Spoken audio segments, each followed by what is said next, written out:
5 seconds. Mr. Vice Chairman, knowing the honorable mover of this resolution to be a good parliamentarian, I had expected that he would place before the House all sides of this problem. I had expected that he would be no less interested in the efficiency and discipline of the administration, no less interested in the public welfare than in the interest of the civil services.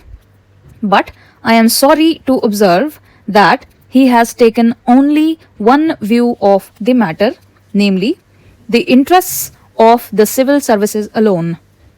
He has not at all dwelt upon the frightful consequences which a strike of the sort we had the misfortune to have would have had on the country and people in general. He has spoken, no doubt, in measured tones, unlike the honourable member who sat to his right in the morning and who raised a shout wanting to make up by sound what his arguments lacked in force. I wish to submit to this House that it would be incorrect and it would be imprudent for this House to accept this resolution. It would be incorrect because by accepting this resolution, we would be laying down something bad in principle and would also be accepting a policy which would be suicidal and which could cut at the roots of discipline in the services. To the merits of reinstatement or otherwise of these persons, I will come later on. I doubt the very propriety of Parliament going into this matter. Now, let us see what has happened.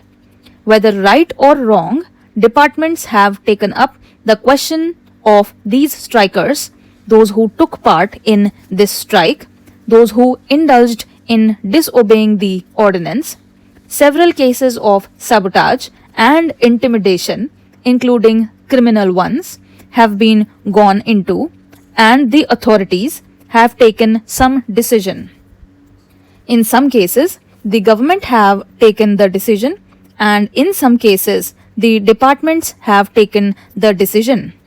Now, would it be right for Parliament to interfere with these decisions?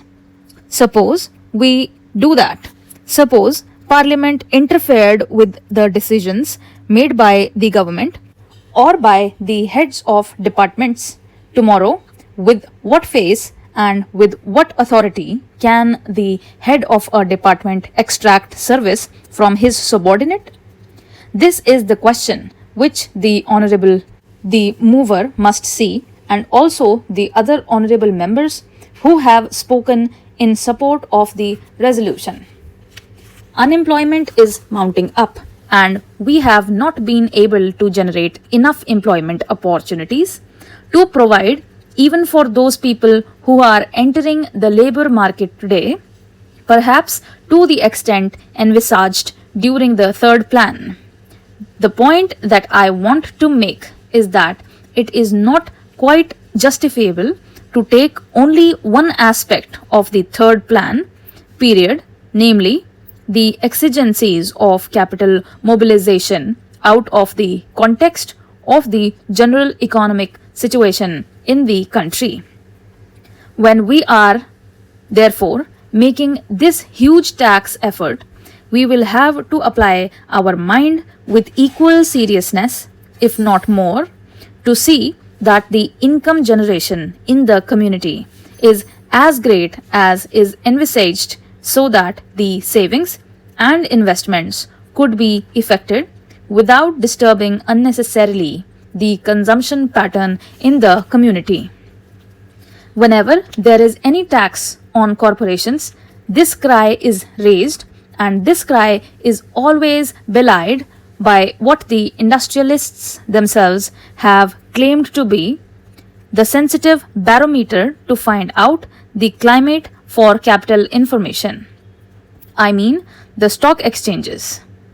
This time the stock exchanges have reacted quite favorably to to the budget proposals as a whole, which clearly shows that whatever else may be the merit of the present budget proposals, it is certainly not anti-capital. Last year also, the stock markets boomed up after the taxation proposals were announced. This time, though they were a little hesitant at first, ultimately I think they have realized that there is nothing wrong with the taxation proposals and they are now merrily mounting up. This is quite natural because there are so many benefits and advantages in our economy today that it is not difficult for the corporate sector to absorb a small rise of 5% in the corporation tax, which has been proposed by the Honorable Finance Minister. The economy of the nation today is more or less a closed economy because due to the lack of external finances, imports have been virtually prohibited. There is a lot of planning in the country which makes risk bearing rather unlikely, and because of the regulation of the economy, internal competition is also not very great. The risk bearing capacity, which is claimed by the industrialists, really for getting large profits and large yields on their investment, is almost non existent in our economy today. Our markets are expanding very fast, and the money generated is much more than the production of commodities, with the result that there are shortages in almost every commodity. It should not be difficult for the industrialists to absorb the small rise of 5% in the corporate tax.